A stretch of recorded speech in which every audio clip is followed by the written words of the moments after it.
Sa kabila ng matinding pinsalang dulot ng Bagyong Christine, namayani pa rin ang tunay na diwa ng bayanihan sa bawat Pilipino. Alamin natin ang detalye sa ulat ni Floyd Brenz. Ay, naguyot na! Ganyan kabagsik ang Bagyong Christine na humagupit sa bansa.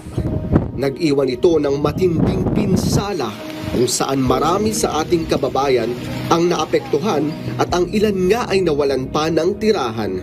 Pero pagdating sa bayanihan, hindi nagpapahuli ang mga kapwa Pinoy natin.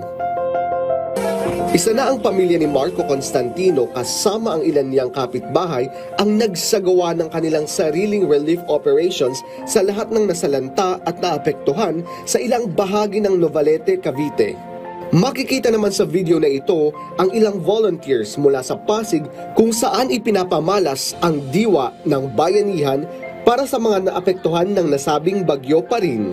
Patuloy naman na umaarangkada ang community pantry na ito sa ilang bahagi ng Albay, Sorsogon, Camarines Norte at Camarines Sur. Sa kanilang post, kahit unpassable na ang ilang bahagi ng kalsada, tuloy-tuloy pa rin sila sa pag-aabot ng tulong.